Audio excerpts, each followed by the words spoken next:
pues como ya os anticipaba Carlos, estamos dentro de los seminarios web sobre seguridad de la información que estamos realizando. Empezamos en junio haciendo uno y ahora hemos continuado ya en septiembre, octubre y hasta finales de noviembre. Como habéis visto, hay diferentes tipos de temáticas en cuanto a los seminarios web, pero sí que es verdad que pues, hay temáticas muy interesantes para que los consultéis y para que podáis inscribiros a los que más os interesen, ¿vale?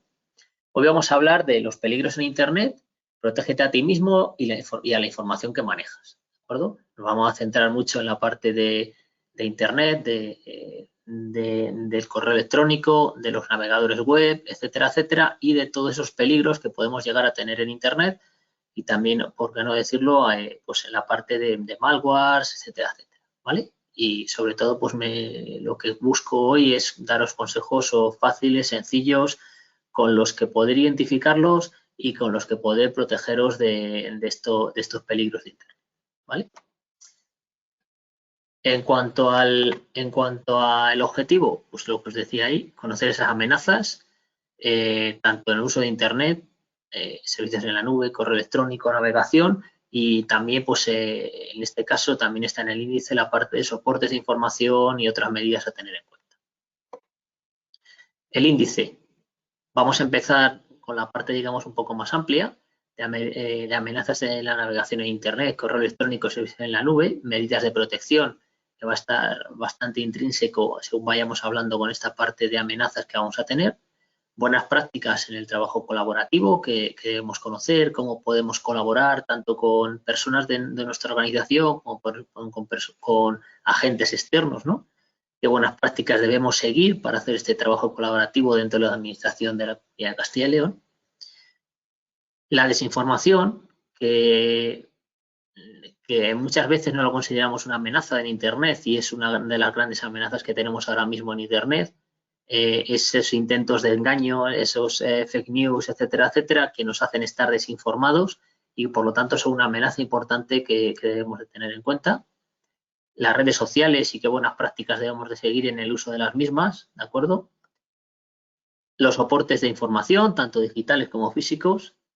Ahondaremos en qué peligros tenemos en el uso de este tipo de soportes y cómo podemos, qué medidas debemos de tener en cuenta, ¿vale?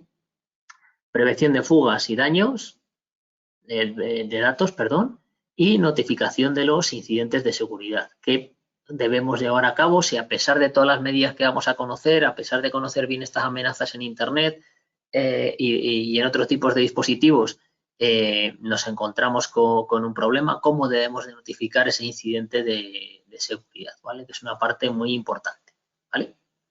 Como vais a ver, dentro de la formación también va a haber partes en las que vamos a hablar de normas, de procedimientos, de buenas prácticas, etcétera, etcétera.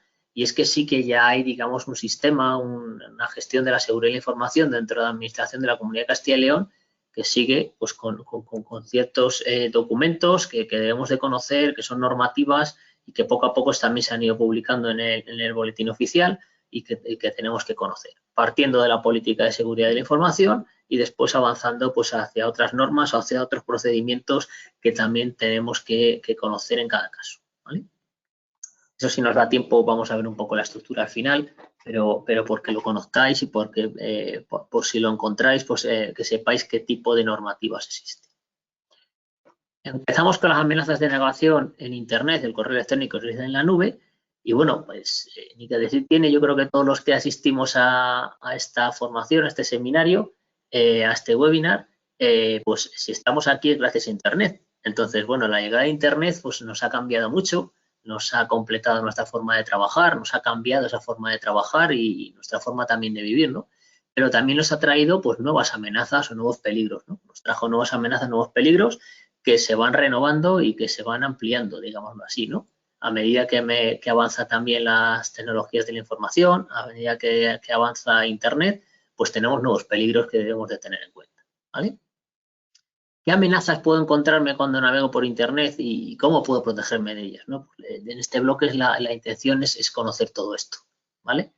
He querido empezar con el tipo de amenazas relacionadas con malware, que muchas de ellas vienen también a través de Internet, pero pueden venir a través de otros medios y he recopilado algunas, no están todas obviamente, pero sí que he recopilado algunas para tener una base al empezar de qué tipo de malware o qué tipo pues de virus, que generalmente los conocemos por esa palabra más general así de un poco de virus, ¿no? Pero tenemos o podemos encontrarlos, ¿no? ¿Cómo podemos identificarlos y a qué tenemos que estar atentos, ¿vale? Obviamente estos son los tipos de malware que podemos a lo mejor detectar a través de antivirus, o que en muchos casos el antivirus nos detecta y nos para, pero en otros casos a lo mejor no los detecta o no hemos tenido esa parada por parte de esos antivirus, ¿de acuerdo?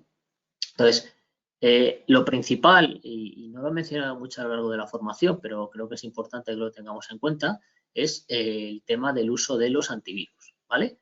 Todos deberíamos de tener un antivirus. En el caso de Junta de Castilla y León, pues hay unos antivirus corporativos, luego hay otro tipo de medidas de seguridad, pero sí que es verdad que a nivel de comunicaciones también hay una protección que se intenta parar, digamos, este tipo de ataques, estos tipos de malware o de entradas a través de correo electrónico, de correos no autorizados o que puedan traer alguno de estos malware, pero en algún caso pues puede saltarse esa primera capa de protección y llegarnos a algún correo o nosotros acceder a alguna página web en la que podamos encontrar algún tipo de malware, por lo tanto debemos ser precavidos, ¿vale?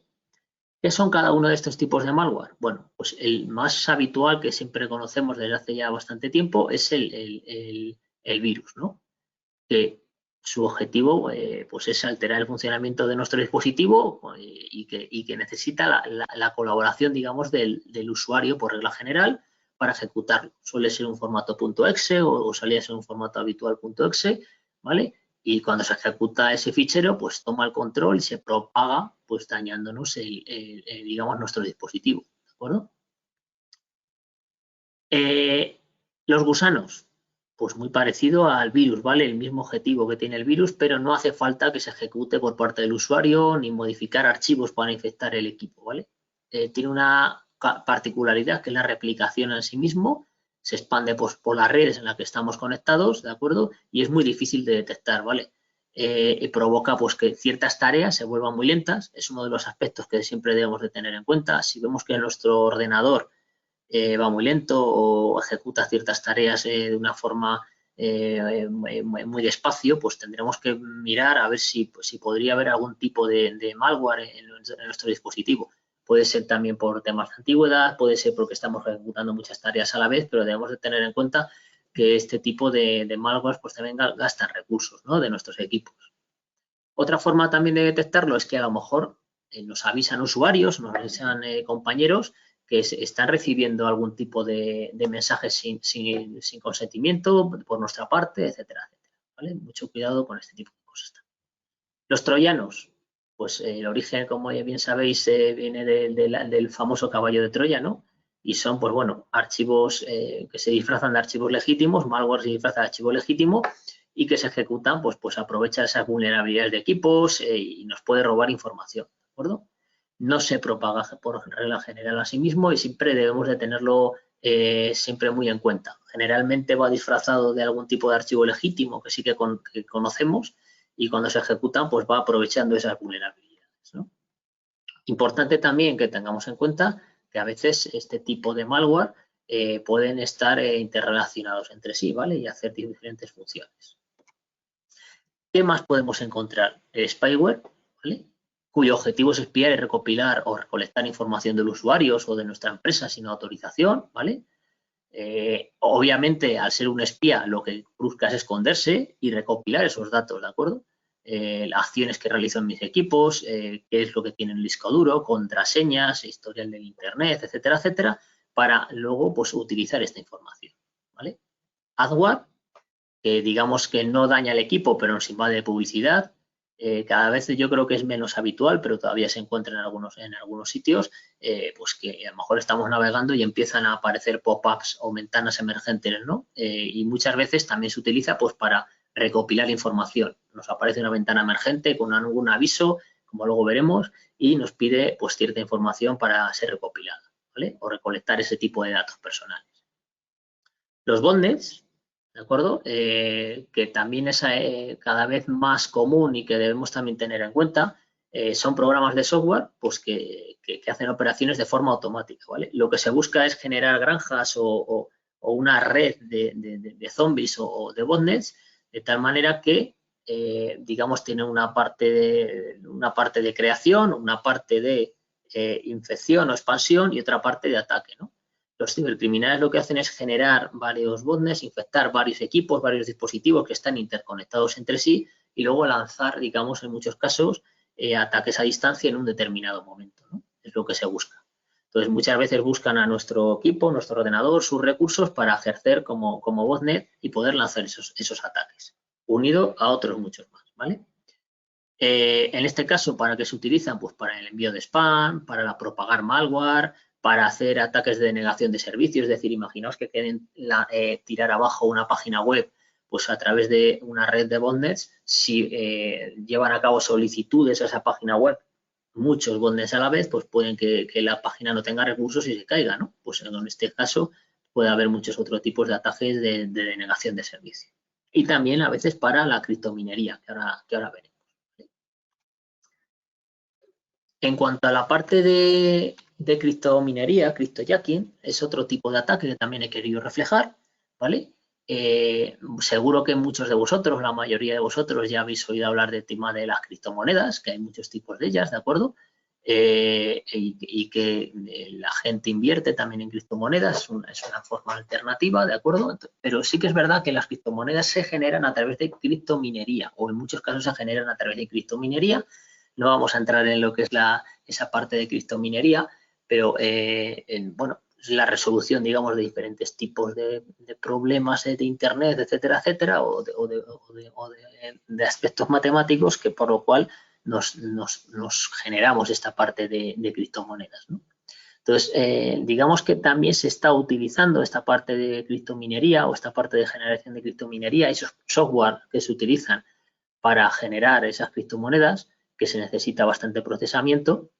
Entonces, en este caso lo que se utiliza es equipos víctimas que se utilizan para hacer este minado, ¿vale? O páginas web, incluso víctimas para hacer este minado. Y lo que veremos es que hay una actividad de procesador muy alta, que el ordenador irá obviamente mucho más lento y lo debemos de tener en cuenta e identificar, ¿vale? Y por último de los que he seleccionado, el ransomware, que muchos seguro que habéis oído hablar del tema de los ransomware ya, ¿de acuerdo? Porque, bueno, es bastante conocido y quizás uno de los que más miedo pues nos da habitualmente, ¿de acuerdo? Aquí ha habido diferentes tipos de ransomware, pues algunos a lo mejor habéis oído hablar de WannaCry, de Ryuk, de Loki, de Bad Rabbit, cada uno son diferentes tipos de ransomware y sus características principales o habituales, los hay diferentes, es que cifran, digamos, nuestros equipos o cifran los datos que tenemos en nuestros equipos, pidiéndonos posteriormente un rescate económico pues, para poder liberar esta información, ¿de acuerdo? Al final lo que hacen aquí, digamos, estos ciberatacantes es infectarnos con este ransomware, cifrar nuestros equipos y nos dan, como digamos, un mensaje para que les paguemos, generalmente en Bitcoin, una cantidad para liberar esa información. Lo cual en muchos casos hay empresas o hay usuarios que lo hacen porque no tienen una copia de seguridad, consideran que su información es muy importante y en este caso pues pasan a ese pago. Como veremos no es nada recomendable porque por regla general o bien no nos devuelven la información o bien nos piden más dinero, en este caso cuando nos han liberado parte, etcétera, etcétera, porque ven que pagamos, pues por lo tanto nos piden más dinero, ¿vale?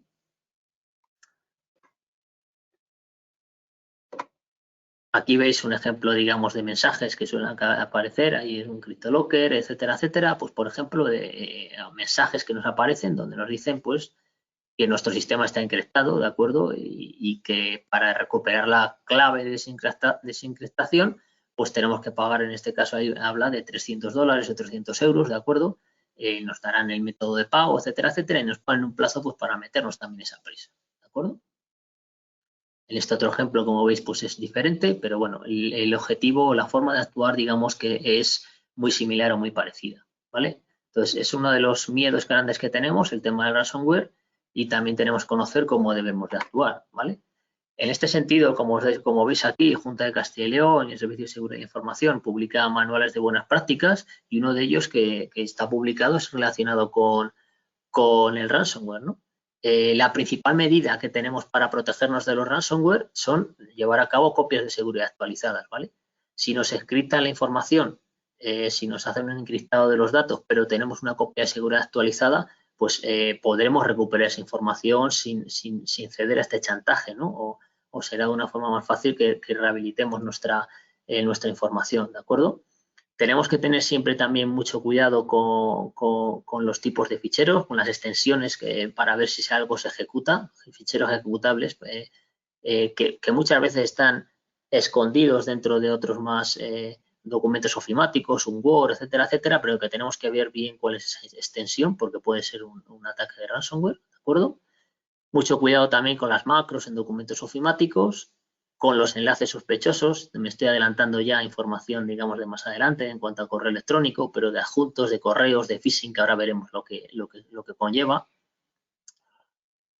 Utilizar siempre fuentes confiables o programas corporativos, ¿de acuerdo? Y llevar siempre pues una navegación segura. También nos podemos encontrar ransomware no solo por correo electrónico, sino también a través de visitas a lo mejor a páginas no seguras, por poner un ejemplo, ¿vale?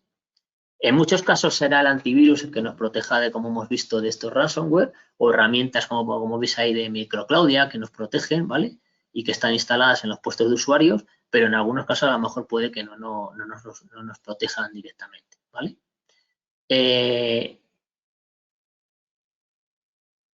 Tenemos también, pues, si hay un dispositivo móvil corporativo, pues unas buenas prácticas en cuanto al trabajo, pues cuidado con las unidades extraíbles también.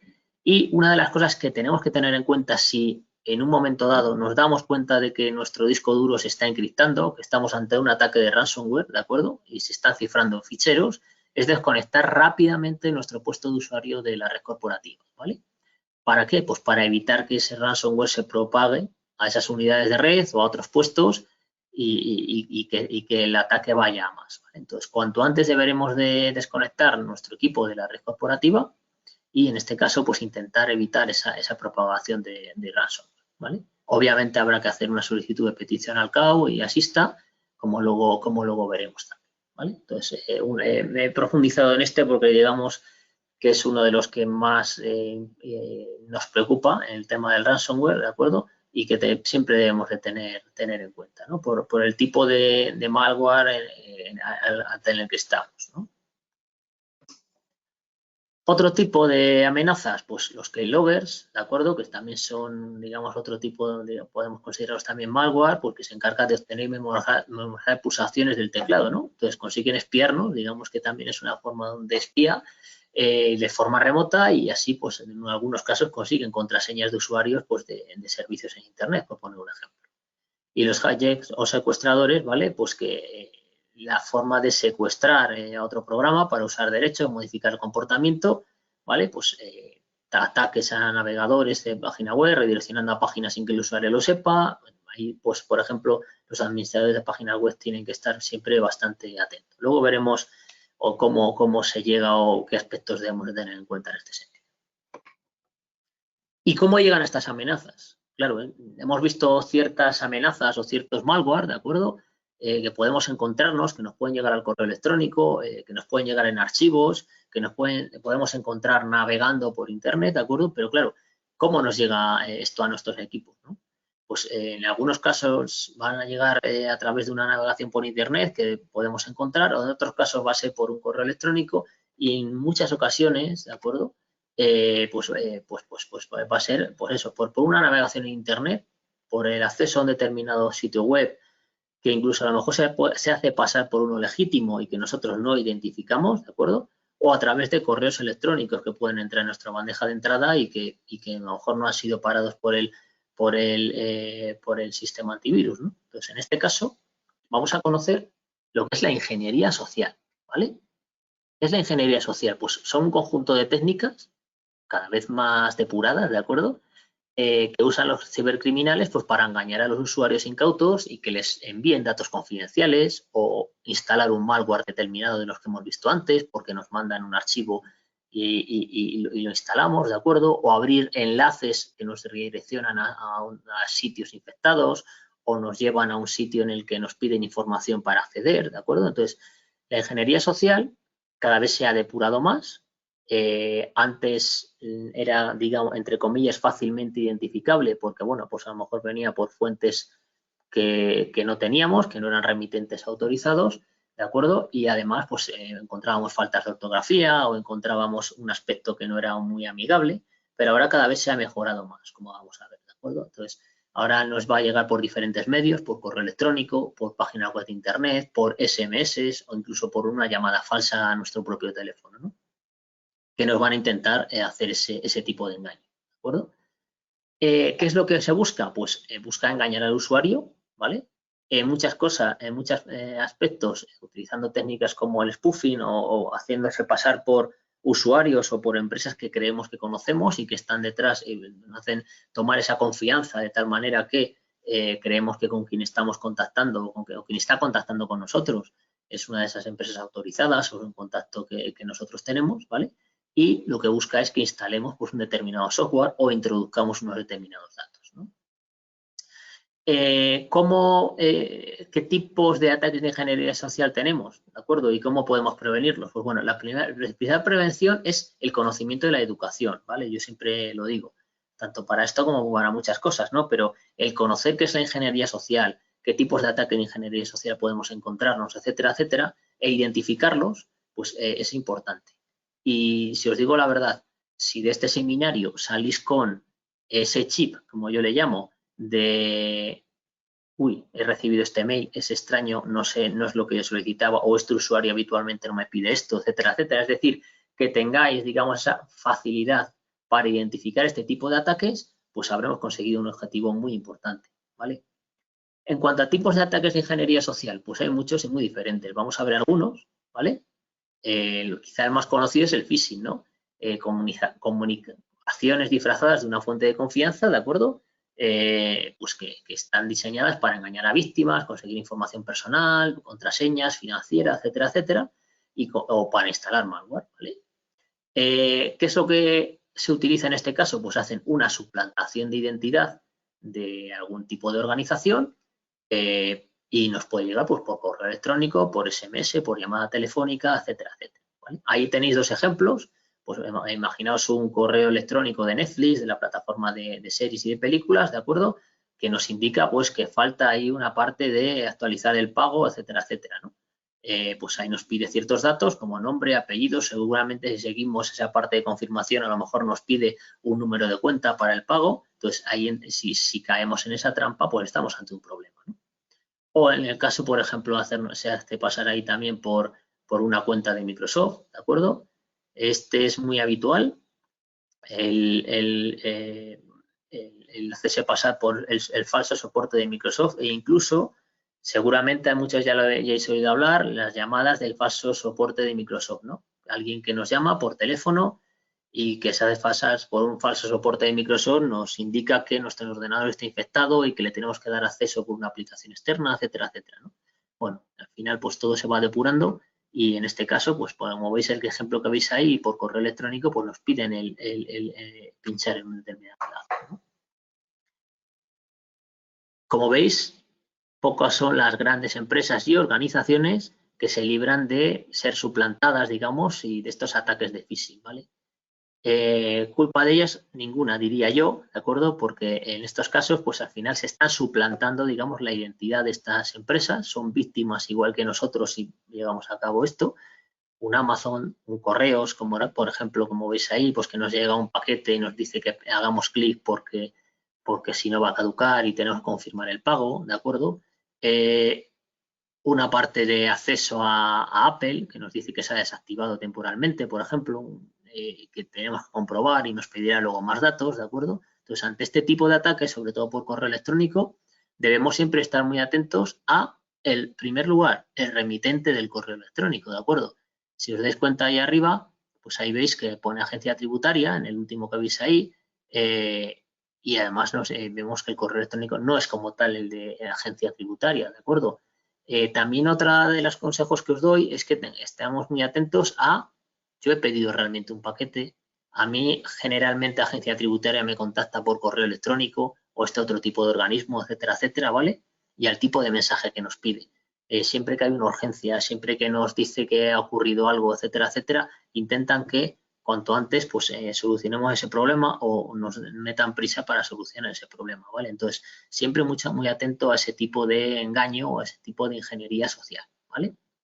Os he puesto ejemplos típicos, pero este tipo de ataques de phishing siempre están diseñados o siempre se preparan para ciertas campañas, ¿de acuerdo? Ahí veis una, por ejemplo, de agencia tributaria, pues cuando llega la parte de declaración de la renta, siempre hay, digamos que se incrementan el número de mails o de ataques de phishing que se reciben, ¿no? Y lo mismo para otro tipo de campañas que pueda haber en un determinado momento, ¿no? Otro ejemplo, los bancos, que también son otras de las grandes víctimas de este tipo de ataques de phishing y que además hacen bastante concienciación pues para que intentemos no caer en este tipo de ataques. Si os dais cuenta, en el caso del BBVA, ahí veis un correo que no tiene nada que ver con el BBVA y lo mismo pues nos pide que se ha sido suspendida la cuenta temporalmente, que accedamos rápidamente, ¿de acuerdo? Si ponemos el cursor por encima de ese botón, veremos hacia dónde nos va a dirigir y es importante que hagamos siempre esto. Si os dais cuenta, ahí en la parte de abajo estamos viendo cómo al poner ahí el botón, digamos que nos marca una página web que nada tiene que ver con el BBVA y por lo tanto pues no debemos pinchar en ese link o en ese enlace, ¿de acuerdo? Pues tenemos que tener mucho cuidado con esto. En el caso del Banco Santander, aquí os pone varios links para intentar caer en alguno de ellos. Si os dais cuenta, en el clic aquí, aunque nos ponga arriba bancosantander.es para intentar engañarnos, seguramente ese clic no nos lleve ahí, ¿no? Entonces, siempre fijarnos en esa URL a donde nos lleva el contenido, en el tipo de mensaje, lo que nos está pidiendo, en si hay algún error de imagen, si es habitual que se nos ponga en contacto ese tipo de organización por ese medio, todo ese tipo de consejos, ¿vale? Que ahora veremos. Y aquí vemos otro ejemplo como es el de PayPal, ¿vale? ¿Cómo identificamos esos ataques de phishing? Pues como os decía, siempre que recibamos una oferta demasiado buena, debemos intentar desconfiar, ¿de acuerdo? Muchas veces nos llegan ofertas, además que a lo mejor no hemos tenido ningún tipo de contacto previo y llega una oferta demasiado buena y para ser verdad, pues debemos de analizarlo y ver si puede ser algún tipo también de fraude, ¿no? El mensaje suena aterrador, alarma, urgencia, como os decía antes, ¿no? Instándonos a actuar cuanto antes. Mucho cuidado también con todo esto y asegurarnos de que es esa empresa la que nos está pidiendo eso o ese usuario, ¿vale? Se reconoce remitente, pero no se le interactuar con él o le pide algo inusual, ¿de acuerdo? En muchos casos, esta suplantación de identidad o este phishing viene de correos electrónicos de usuarios que nosotros conocemos, perdón, y con los que nosotros interactuamos, ¿de acuerdo? Entonces, aquí en estos casos tenemos que tener mucho cuidado. A lo mejor en muchos casos no solemos interactuar con este remitente o en algunos casos sí que solemos interactuar, pero me está pidiendo algo inusual. Pues mucho cuidado con este tipo de casos, ¿vale? Archivos adjuntos o inesperados o extraños. Llega un adjunto que no esperábamos. Tiene, imaginaros también, un tipo de archivo que tampoco esperamos, etcétera, etcétera. Mucho cuidado con este tipo de cosas. Y los enlaces, ¿vale? Los enlaces en los correos electrónicos que pueden ser inesperados, que pueden ser raros, pues lo que os decía antes, siempre intentad, aunque sea un remitente conocido y que nos lleve a un enlace, digamos, conocido, intentar pasar el cursor por encima pues para ver esa URL, ¿vale? Más consejos, pues no abrir remitentes que no sean familiares, obviamente, ¿de acuerdo? No hacer clic en los enlaces de un correo a no ser que sepamos a dónde nos llevan. Ahí luego hablaremos de los acortadores de URL, que son beneficiosos para unas cosas, pero también tienen sus peligros, obviamente, porque nos ocultan, digamos, el destino final, ¿vale? Intentar navegar manualmente hasta el enlace proporcionado, ¿de acuerdo? Imaginaos que recibimos un correo de un banco y ahí nos marca un enlace, etcétera, etcétera, y creemos que puede ser real, ¿no? Vamos a intentar ir directamente a la página a lo mejor web del banco o a la página web tal, que a lo mejor esa información también está ahí, ¿no? A esa dirección legítima en el navegador y comprobemos que eso es cierto o que no es cierto, ¿vale? Buscar el certificado digital de la web. En la parte de arriba seguro que muchos os habéis fijado que hay un candadito y ahí pone el HTTPS, digamos, que nos pide la información de la web. Si hemos pulsado en ese enlace, pues ver que realmente tiene ese candadito. No es 100% garantía de que sea esa página la que estamos visitando, que sea la página autorizada, pero al menos podemos ahí hacer una criba, ¿vale? Y seleccionar parte de esto, yo también lo hago mucho cuando me llega alguno nuevo, ¿no?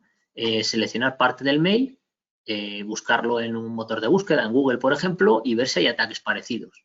Seguramente nos aparecerán, en algunos casos, ataques muy similares. Oye, me ha llegado este tipo de mensaje, esto es un fraude de tal, etcétera, etcétera, ¿no? Podemos tener más información sobre ese tipo de ataque de intento de engaño de ingeniería social.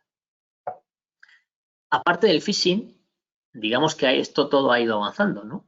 Y os vais a ver aquí ciertas palabras, muchas de ellas en inglés, pero que debemos de tener en cuenta, ¿vale? Y que quiero que conozcáis. Quiero que conozcáis sobre todo, más que el nombre de la palabra, el cómo, en qué consiste, ¿no? Entonces, otro tipo de ataque que tenemos de ingeniería social es el spear phishing, que veis ahí, ¿vale? Y que está mucho más dirigido. Es un tipo de phishing, pero mucho más dirigido a usuarios concretos y a empresas concretas, ¿vale? Y que realmente, pues en muchos casos está causando estragos, ¿no? Desde empresas que hacen pagos, imaginaros, por comprar unos coches, pues porque se han metido entre medias, etcétera, etcétera, este spear phishing, se están haciendo pasar por el proveedor, hacen ese pago, o cambian esa forma de pago a última hora, hacen ese pago y luego, en este caso, se identifica que no era ese proveedor en concreto, hasta otro tipo de ataques muy dirigidos, ¿de acuerdo? Nos conocen muy bien, estudian previamente a esa empresa concreta a la que están realizando ese ciberataque y hacen ese mensaje muy a medida para ser difícilmente detectables, ¿vale? ¿Cómo suelen actuar estos cibercriminales? Pues en primer lugar, usando pues las redes sociales, ¿no? Usando los datos que hay en internet nuestros, encontrando los empleados de nuestra organización, ¿no? Que pueden tener acceso a datos o a sistemas, ¿no?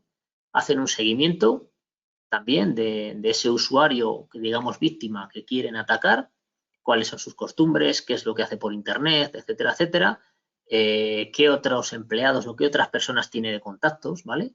Y una vez que tiene toda esa información, lanzan ya ese email, ¿no? Imaginaos haciéndose pasar por un contacto que ellos ya tienen, que previamente conocen, etcétera, etcétera. Intentan pasarse por un colega o por un jefe, ¿vale? Y nos llega ese mail, ¿vale? Nos piden cierta información o incluso nos piden una determinada transferencia, luego veremos algún caso, ¿de acuerdo?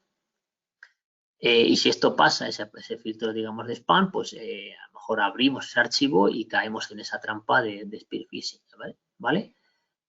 Una vez que abrimos digamos, ese enlace o ese archivo, pues ahí ya puede ocurrir alguna de las cosas que hemos visto antes, ¿no? Alguno de los malware, encontrar una puerta de atrás hacia nuestra empresa, que es lo que suelen buscar en muchos casos, que nosotros hagamos eso, ellos ya tienen esa puerta de entrada a toda la información de nuestra empresa y a robar lo que ellos buscan, ¿no? Otro, también lo conoceréis a veces, son muy parecidos a Walling, ¿vale? Que está más dirigido a directivos, a objetivos de alto valor y muy personalizados, conociendo, digamos, el sector, ¿no? Conocen muy bien quién es esa persona, han hecho una investigación previa y el ataque va muy a la medida, o ese correo electrónico, ese tipo de ataque va muy a la medida, ¿vale? En cuanto al smishing, cambia lo que es el medio, ¿vale? Cada vez más habitual, mensajes de texto, SMS que nos piden pues cierta información, ¿de acuerdo? Ahí veis dos ejemplos, un ejemplo pues como podéis ahí de Bankia, en los bancos es muy habitual que nos lleve este tipo de ataques. En cuanto a caso real, porque conozcáis uno, ¿de acuerdo? Pues la semana pasada, mi padre que ya, bueno, es una persona ya mayor, ¿de acuerdo? Y también debemos tener en cuenta, ya no solo profesionalmente, sino a nivel personal, pues en este caso mi padre, el otro día, pues sí que me solicitó ayuda, ¿no? Digámoslo así, ¿no? Oye, pues me ha llegado este SMS del banco que me dice para una transferencia, ¿no? Entonces, pues era un caso de este tipo de smishing. Por eso, pues bueno, debemos de concienciarnos, tenerlo en cuenta, ver qué tipo de información nos pueden solicitar o cómo se están poniendo en contacto con nosotros. Y bueno, yo recomiendo también, pues como es mi caso, gente que es menos ducha con internet o gente más mayor, pues también hablarles de estas cosas, ¿no? E intentar, pues que si tienen alguna duda, pues que nos consulten también a nosotros si conocemos más sobre estos aspectos, ¿vale? ¿Qué es lo que buscan? Pues generalmente revelar información personal. Si vamos a ese enlace, lo que pues, generalmente iremos es a que nos pidan un cuestionario, nos pidan información de acceso a ese banco, etcétera, etcétera, ¿vale? y generalmente siempre pues nos van a sensación de urgencia, lo que os decía antes del ejemplo real, ¿no? Para no autorizar una transferencia bancaria, pues le pedían en este caso que pinchasen ese enlace para no autorizar esa transferencia bancaria, ¿no? Entonces genera esa sensación de urgencia, de miedo y de que, oye, pues a ver si es que me está robando dinero, ¿no? O algo por el estilo, ¿vale? En el caso de otro mensaje que vemos ahí, por ejemplo, pues relacionado también con la COVID, ¿no? La pandemia COVID-19, están destinando tanto dinero a los ciudadanos el Estado y pinchen en este enlace y para solicitarlo, ¿no? Pues otro ejemplo de ese mismo. Y como esto, pues hay otros muchos. Tema del malware, para conseguir que descarguen falsos malware de seguridad, pues a lo mejor nos sale un aviso o una ventana emergente donde nos dice su equipo puede ser infectado, su equipo ha sido infectado, e intente descargar este antivirus para desinfectar su equipo y nosotros a lo mejor caemos en esa trampa. La forma de crear un escenario falso o pretexto para engañar a las víctimas, ¿vale? Una investigación previa para ser creíble y hay que tener mucho cuidado pues, con la información que compartimos y la urgencia, ¿vale? Aquí hay muchos casos y seguramente hayáis oído hablar de alguno de ellos, pues de mensajes o de llamadas, etcétera, etcétera, de fraude, diciendo que han secuestrado a lo mejor a una persona muy cercana y que tenemos que hacer un pago, digamos, muy urgente, ¿no? Pues en algunos casos estamos hablando de ese escenario falso, nos han investigado previamente, saben qué tipo de vida llevamos, saben que en ese momento a lo mejor no podemos contactar con esa persona y nos lanzan, digamos, ese ataque de ingeniería social, ¿no? Y el honey trap, ¿vale? Pues otro tipo de ataque, ¿de acuerdo? Relacionado con la extorsión, donde nos indican que nos han pillado, digamos, en una situación vulnerable, sexualmente hablando, y nos marcan un chantaje, ¿de acuerdo? Que nos han observado a través de nuestra webcam, etcétera, etcétera, ¿no? Entonces, todo este tipo de ataques son el tipo de ataques de ingeniería social con los que podemos encontrar. Vale, os decía, en cuanto a la parte de fraudes online, estábamos hablando de tiendas online fraudulentas, páginas online fraudulentas, que a las que quizá podemos llegar y podemos tener, digamos, ese problema, ¿no? De fraude online, por lo que debemos estar muy atentos pues, a qué se nos ofrece, desconfiar siempre de los bajos precios, de intereses bajos, etcétera, etcétera, y de tener mucho cuidado sobre todo en qué página estamos visitando, ¿vale? Aquí sí que os recomiendo también visitar siempre ese aviso legal para ver qué web es la que estamos visitando, incluso esa política de privacidad, etcétera, etcétera, ¿vale? Antes de hacer cualquier tipo de compra. Los falsos préstamos, que está muy orientado un poco a lo mismo también, o falsos alquileres, que cada vez es más habitual, ¿de acuerdo? Y las falsas ofertas de empleo también, ¿vale? Entonces, en todo caso, siempre tenemos que tener muy en cuenta qué se nos ofrece, ortografía, gramática del anuncio y de la web, a quién nos ofrece, digamos, el servicio y comprobar que los datos no han sido utilizados en otras estafas, ¿de acuerdo? Muchas veces es importante verificar quién es esa página web o de quién es esa página web y también cuidado con los métodos de pago, excusas, problemas, etcétera, etcétera, ¿vale? Entonces, son habituales. El tema, por ejemplo, de los falsos alquileres, ahora hemos pasado ya, digamos, el periodo vacacional fuerte, ¿no? Pero es algo bastante habitual, que seguro que habéis encontrado, habéis visto también en medios en prensa, ¿de acuerdo? Entonces, en estos casos debemos de estar muy atentos a qué página web estamos visitando. Antes de hacer alguna compra o algún tipo de transacción, echar siempre un vistazo a dónde nos estamos dirigiendo, ¿vale?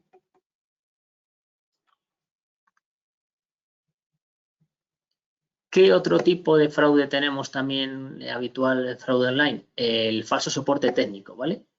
Bien sea, como hemos visto, ventanas emergentes que nos marcan que estamos infectados, que llamemos a un número falso de soporte o directamente llamadas de falso soporte por teléfono, ¿vale? Petición para instalar un programa, para conectarse a un ordenador, desinfectarlo remotamente, etcétera, etcétera, ¿vale? ¿Qué debemos llevar a cabo en este caso? Pues bueno, obviamente las actualizaciones de seguridad, restablecer el dispositivo, desinstalar aplicaciones que nos hayan indicado, ¿de acuerdo? Cambiar contraseñas y reportar el incidente, ¿vale? Si hemos caído en este tipo de trampas, aquí lo que se busca principalmente es, imaginaos el caso habitual, que es el falso soporte de Microsoft, es que alguien nos llame, ¿de acuerdo? Nos diga que es el falso soporte de Microsoft, ¿de acuerdo? Y que en este caso contacta con nosotros porque tenemos un problema o tenemos un determinado virus, ¿no? Entonces, en estos casos, lo que debemos siempre tener en cuenta, ¿vale? Es, primero, que no es habitual que nos vaya a llamar un falso soporte de Microsoft, y segundo, si hemos caído en la trampa, desinstalar siempre esas aplicaciones que nos hayan indicado, ¿vale? Aparte de reportar el incidente para ver qué es lo que ha podido ocurrir. Perfiles falsos y suplantación de identidad en Internet, ¿vale? Creación de perfiles falsos en redes sociales o plataformas, haciéndose pasar pues, por nosotros a través de datos obtenidos por Internet, ¿de acuerdo? Entonces, ahí tenemos que tener cuidado con información publicada en Internet, hacer ego surfing periódicamente. El ego surfing es buscar nuestro nombre, digamos, en Internet o en Google periódicamente para ver qué aparece de nosotros, ¿no? Es muy importante que lo tengamos en cuenta y buscar nuestro nombre, a ver si lo que aparece de nosotros es lo que debe aparecer o a lo mejor aparece algún tipo de información falsa o algo que no queremos que apareciese, ¿no? Entonces, en muchos casos se utiliza información real, pues que encuentran de nosotros por Internet para crear perfiles falsos o por otras plataformas, y lo que hacen es esa recopilación, digamos, de pruebas, ¿no? Para crear ese perfil. Nosotros también tenemos que hacer esa recopilación de pruebas para si luego queremos hacer esa denuncia, ¿no? De decir, oye, tengo este tipo de perfil que no soy yo, que alguien lo ha creado, que está haciendo este tipo de imaginados de solicitudes de amistad a contactos míos directos y que yo no soy, etcétera, etcétera. Y entonces, en ese caso, debemos de tenerlo en cuenta, ¿no? ¿Qué haremos también? Contactar con la red social, ¿vale? O con la aplicación y pedir el borrado de nuestros datos. Por regla general, casi todas las plataformas, digamos, más generalistas en cuanto a tema de redes sociales, tienen ya, digamos, una forma de contacto para abordar, digamos, estos casos, ¿vale? ¿Qué debemos hacer también? Lo primero de todo, gestionar adecuadamente la privacidad en nuestras redes sociales. Todas tienen su opción de privacidad. Revisemos qué es lo que se ve de forma pública, qué es lo que se ve de forma privada, qué es lo que ven nuestros contactos, qué es lo que compartimos, etcétera, etcétera. Muy importante porque a partir de ahí es donde muchas veces empiezan esas suplantaciones en Internet. Cuidado con aceptar peticiones de desconocidos y, como os decía, siempre tenemos la opción también de esa denuncia, ¿no? Para una investigación más a fondo. Los robos de identidad, pues comienza con la recopilación de datos en Internet, como os decía antes, que hemos ido añadiendo en diferentes plataformas, ¿no? Entonces, quería enseñaros un vídeo, ¿de acuerdo? De un ejemplo que ya tiene bastantes años, ¿de acuerdo? Pero creo que identifica bastante bien pues, la información que se puede llegar a recopilar, ¿vale? Cómo pueden crear un perfil nuestro muy detallado a través de técnicas de ingeniería social, a través de información que encuentran en Internet, a través de información que nosotros hemos introducido en plataformas y cómo pueden crear, digamos, ese perfil. Así que os voy a dejar con este vídeo para que lo veáis. Ya os digo que tiene ya bastante tiempo, pero que, bueno, es cortito y que seguro que os interesa.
Bueno, más o menos, o sea, hasta es la idea. Me parecía un vídeo interesante, que yo sí que, sobre todo en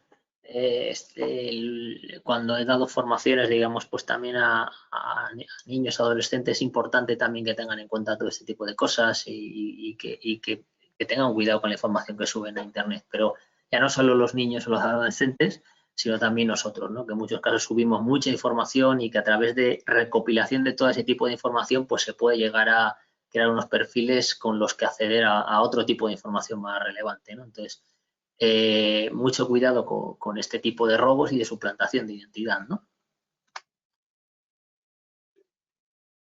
Esta campaña que habéis visto es de Safe Internet Banking de Suiza, si yo mal no recuerdo, y la verdad que, bueno, lleva ya bastantes años este vídeo rondando por ahí, seguro que ya lo habéis visto antes, hay muchos similares, pero me parecía interesante, ¿no? Para abordar esto.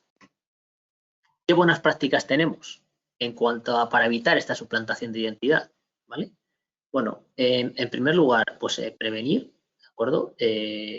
Por defecto, pues las contraseñas, las credenciales, etcétera, etcétera, tenemos que intentar prevenirlo lo más posible. Las cuentas de acceso también, en este caso, a la Administración de la Junta de Castilla y León, pues no intercambiar ni prestar la cuenta de acceso en la Administración, ¿de acuerdo? No compartir claves, etcétera, etcétera. Políticas de seguridad y de uso que existen en la Administración de la Comunidad de Castilla y León, conocerlas y en este caso aplicarlas, ¿vale? Luego veremos que algunas, las más principales. Intercambiar información solo con compañías y socios de reputación probada, ¿de acuerdo? Difusión controlada de lo que publicitamos, ¿de acuerdo? No compartir datos de acceso, profesionales, datos sensibles, etcétera, etcétera. Diferenciación entre cuentas profesionales y cuentas personales. Esto también lo añadimos más adelante, lo vamos a hablar, ¿de acuerdo? Pero muy importante, no utilizar las mismas contraseñas a nivel profesional y a nivel personal y obviamente no utilizar tampoco cuentas profesionales pues como segundo factor, digamos, de localización, etcétera, etcétera, ¿eh? En ciertos servicios, ¿no? Mantener actualizado y comprobar la vigencia del antivirus, eso siempre debemos tenerlo en cuenta. Comprobar la actividad, las suscripciones regularmente, ¿vale? Y si hay algún tipo de incidente o situación anómala, pues en este caso, notificarlo. Por una parte, esa suplantación de identidad a la organización donde me está suplantando en muchos casos, o a la red social, etcétera, etcétera, pero también digamos, al CAU, ¿no? Para que lo tengamos también en cuenta, porque sobre todo se han sido comprometidos, en este caso, datos profesionales, ¿vale? Unido a esta suplantación de identidad, el famoso fraude del CEO, ¿vale? El fraude del CEO consiste en lo que hemos visto antes también, investigación de la organización, recopilación de la información, ¿vale? De esa organización, ¿vale? Selección de esa víctima, selecciona a la persona más ideal, meten prisa en esa actuación, lo solicitan y piden un pago, ¿vale?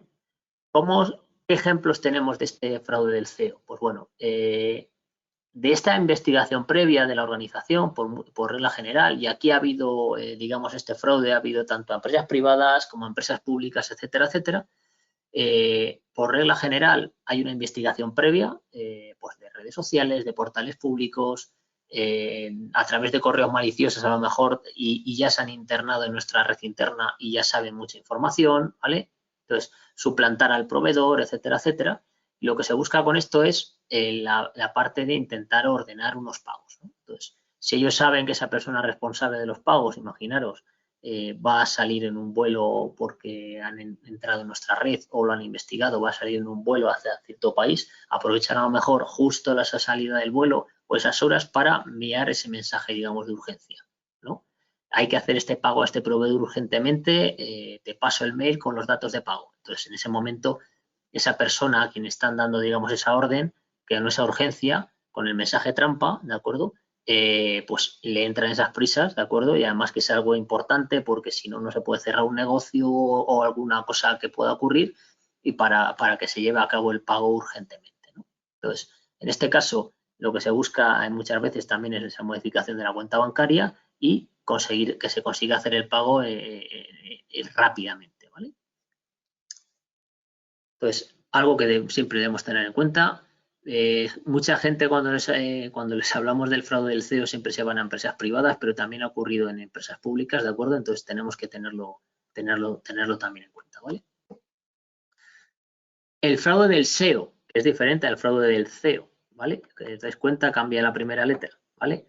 El SEO o la optimización de motores de búsqueda son pues, la serie de técnicas y de estrategias, ¿no? Implementadas en una web o en un blog para que cuando busquemos en buscadores, pues aparezcamos en los primeros resultados, ¿de acuerdo? Entonces, eso es bastante habitual, lo hacen casi todas las páginas web que quieren posicionarse los primeros, digamos, en Google, por poner un ejemplo, pues digamos que optimizan esa página web para aparecer de los primeros, ¿vale? El fraude del SEO consiste en descuidos, digamos, de esos administradores de páginas web que a lo mejor no posicionan adecuadamente su página web, pues algunos estafadores lo que hacen es posicionarse por encima de esos resultados reales, ¿no?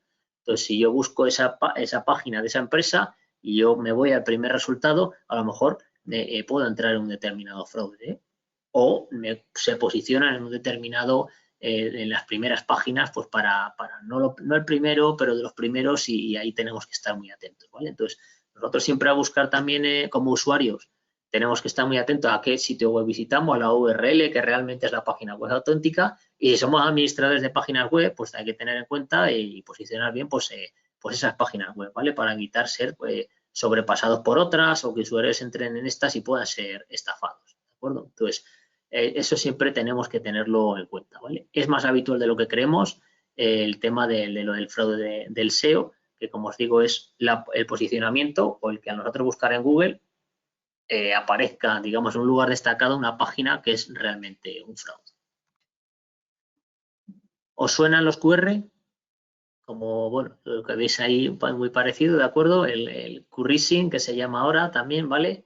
Si os dais cuenta, sobre todo a través de la pandemia del COVID, los QR existían hace ya bastante tiempo, pero parece como que en muchos casos los teníamos medio olvidados, pero con el tema de la pandemia, pues se ha empezado a utilizar mucho más en restaurantes para no intercambiar, digamos, ese papel, etcétera, etcétera, o esas cartas, en el tema de los viajes, en pasaportes COVID, en la conexión a la wifi, etcétera, etcétera, pues se utiliza cada vez más.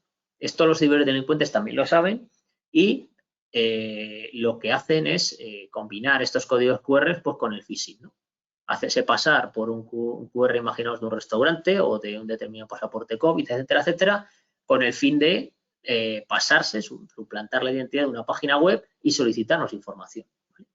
Es otra forma de acceso, otra forma de engaño, otra forma de ingeniería social que debemos tener en cuenta, ¿vale? Entonces, en este caso, en muchos casos, descargamos malware o inyectamos código malicioso a través del escaneo de ese código QR de una forma directa y siempre debemos de tenerlo en cuenta, ¿vale?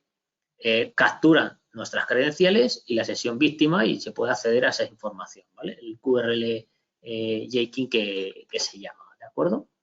Entonces, aquí en este caso, cada vez más plataformas utilizan los QR y debemos de estar atentos también, incluso el propio WhatsApp tiene una opción con el tema de QRs, etcétera, etcétera, pues debemos de estar muy atentos, ¿no?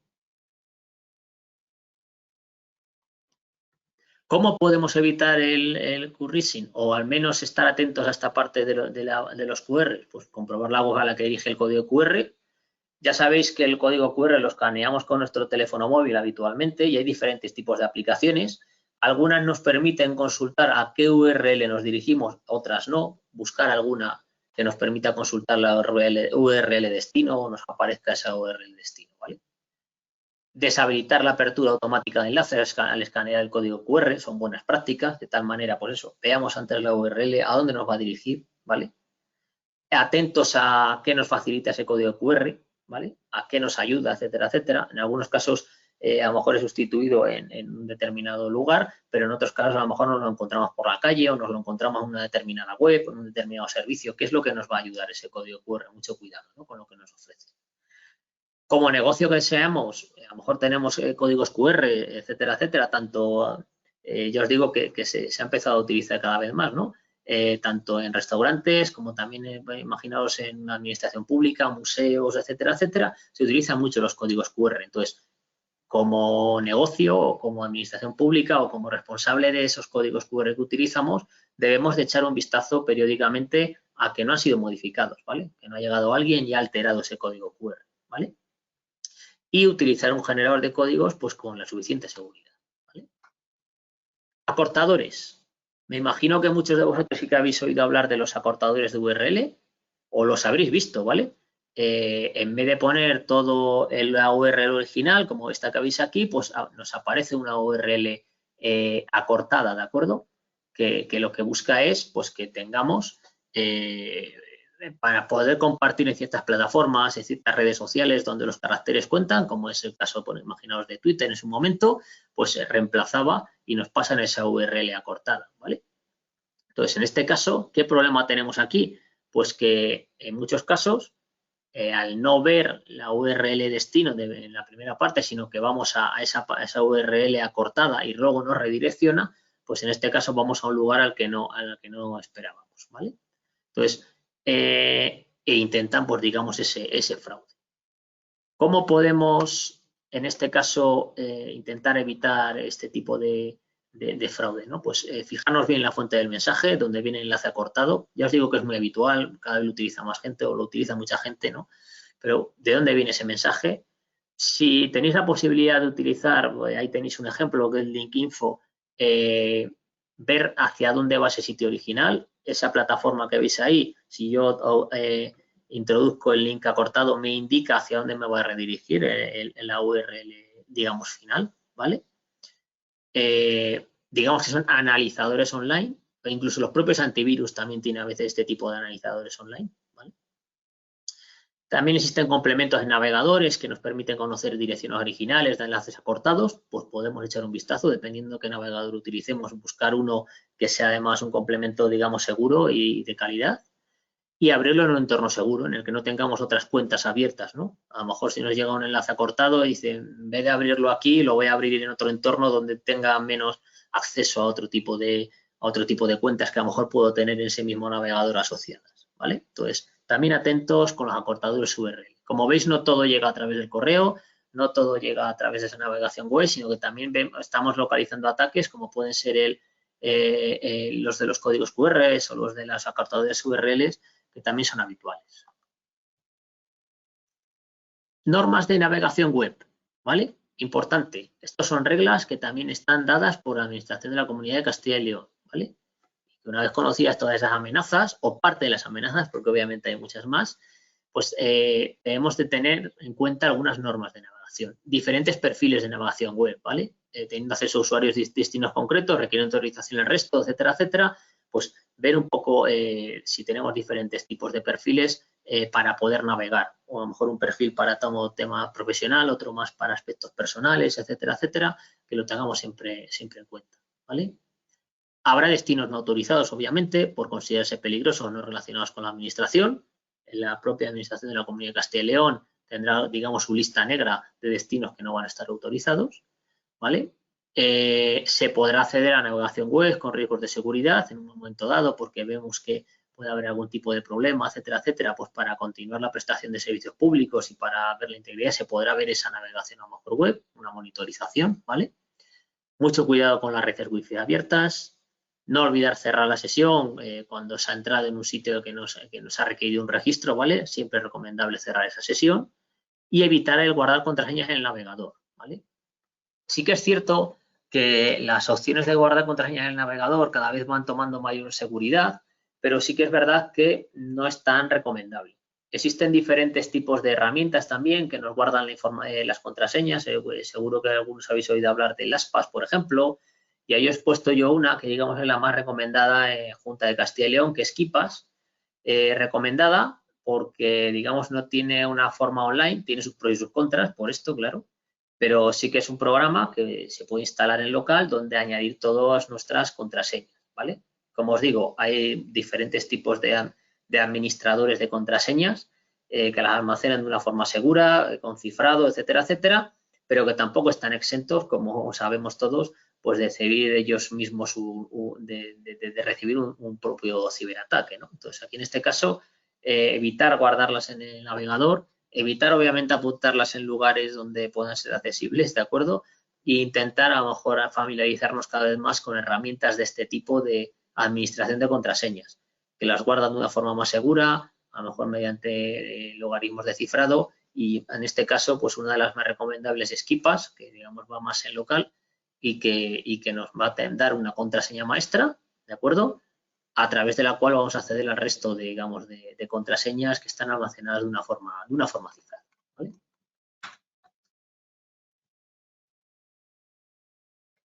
Debemos comprobar qué página web estamos visitando, lo que os decía antes, de evitar esos intentos de engaños de phishing, etcétera, etcétera. Y os pongo otro ejemplo, ¿vale? De intentos de engaños. Si os dais cuenta, la web es muy parecida a la que veis ahí, no la he querido agrandar más, ¿no? Pero como podéis ver, lo que cambia es un poco la URL, que varía en cierta medida, pero la de arriba creo que es la real, la de abajo es la no real, ¿de acuerdo? Entonces, en este caso, si os dais cuenta, el aspecto que muestra es muy similar al de la original. Mucho cuidado siempre con las páginas web que visitamos, ¿vale?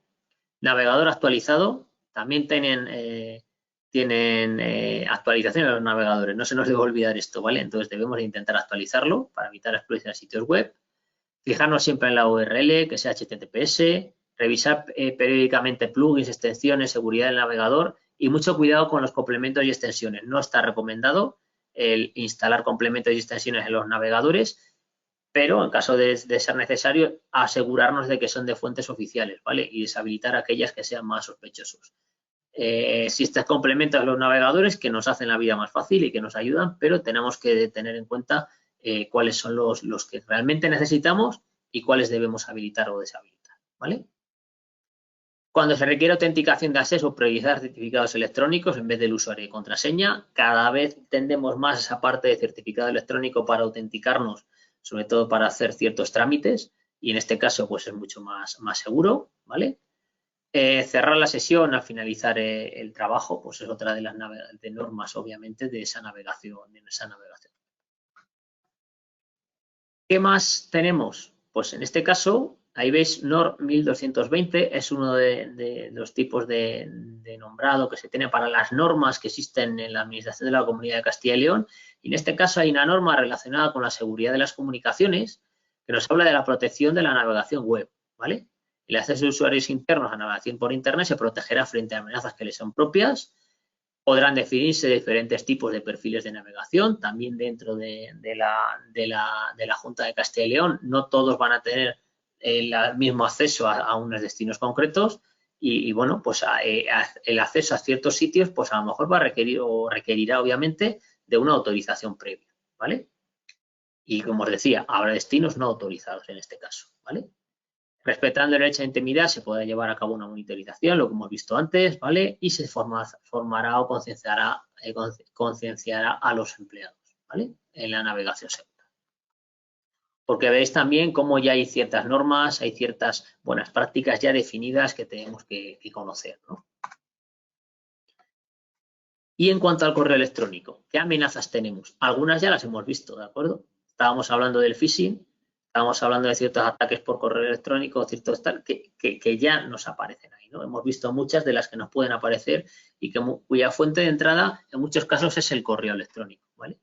También hemos visto ciertas buenas prácticas a tener en cuenta para evitar caer en estas amenazas, ¿no? Pues ahora lo que vamos a conocer en cuanto al correo electrónico, ¿vale? Es las reglas o normativas que existen en la Administración de la Comunidad de Castilla y León sobre el uso de este correo electrónico, ¿vale?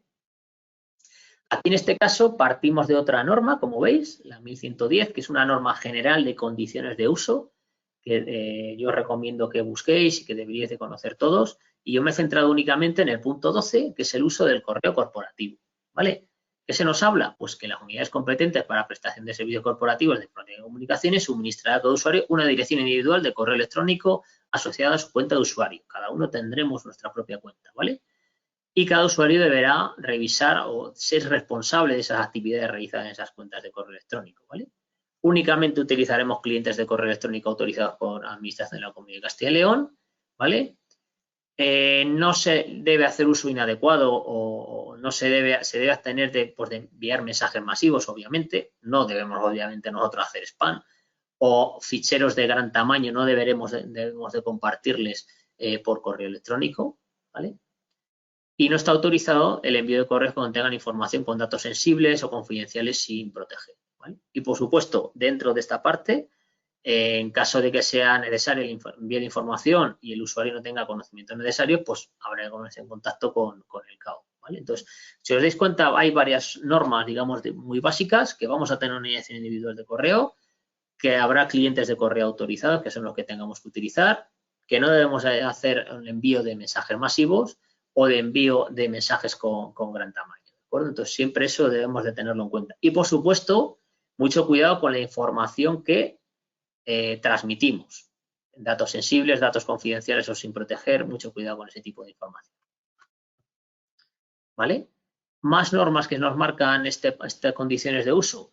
La prohibición de reenvío automático de correo corporativo a cuentas externas. Imaginaos que nosotros tenemos un correo JCIL, pero lo que hacemos es redireccionar todos los correos a un Gmail. Esa parte está prohibida, ¿vale? Estamos al final sacando información o correos profesionales a algo que no estamos controlando dentro de la Junta de Castilla y León. Por lo tanto, no se debe de llevar a cabo y está prohibida esta parte, ¿vale? Y el uso abusivo, obviamente, cadenas de correos, correos ofensivos, intercambio de contenidos protegidos por la ley de propiedad intelectual, etcétera, etcétera. Todo uso abusivo está prohibido en este sentido en cuanto al uso del correo electrónico.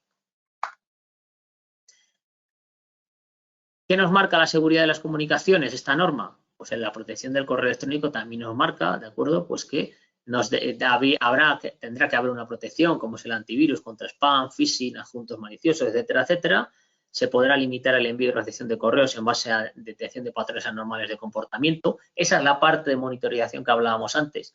Si los programas que existen por detrás ven que hay un patrón anómalo, etcétera, etcétera, un uso abusivo, programas maliciosos, etcétera, etcétera, pues se podrá limitar, digamos, o parar ese envío y recepción de correos, claro.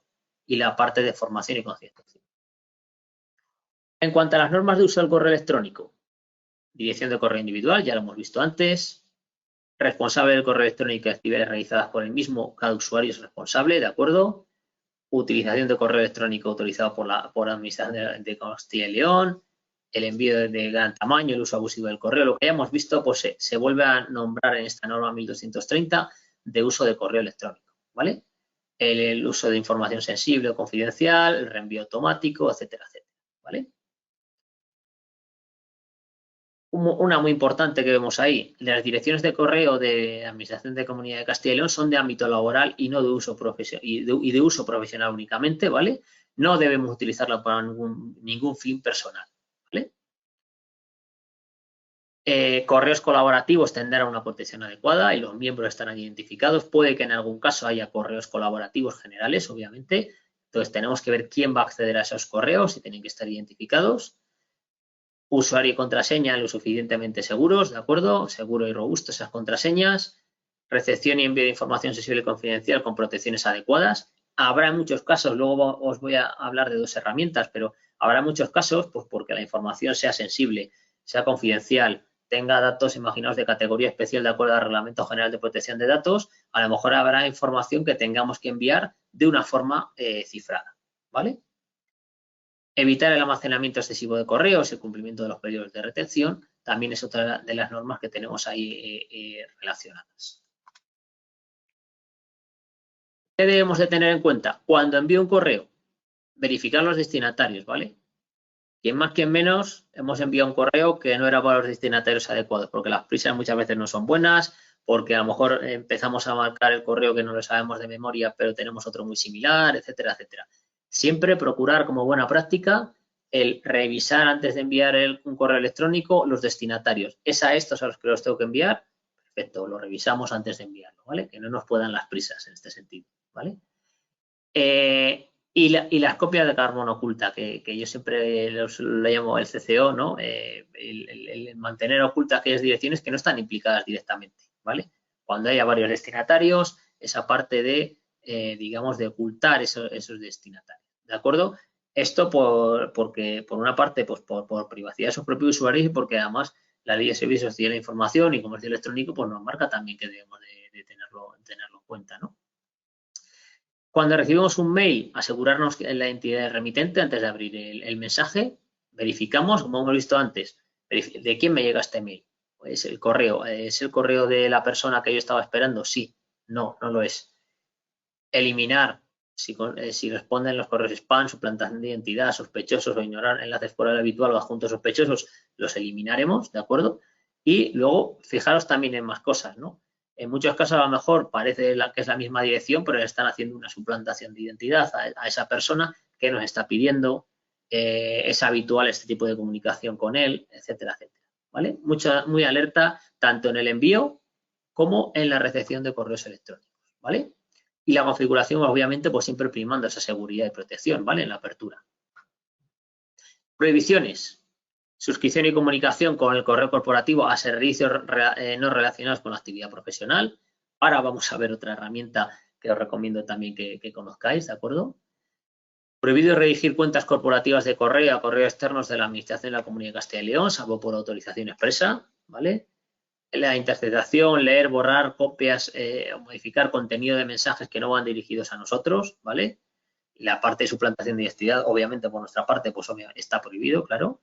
Prohibida la conexión de servidores de correo no corporativos, utilización de herramientas que intenten ocultar la identidad del emisor también está prohibido y el uso abusivo de correos electrónicos. Quedamos con estas como básicas de uso de correo electrónico. Ahí os dejo también otro manual de prácticas, pero como hemos visto ya un poco todos, pues lo voy a saltar, ¿de acuerdo? Este es el caso del manual de buenas prácticas para el uso del correo electrónico. Entonces luego lo podréis ver en la presentación, ¿vale? Pero es un poco lo que ya hemos visto.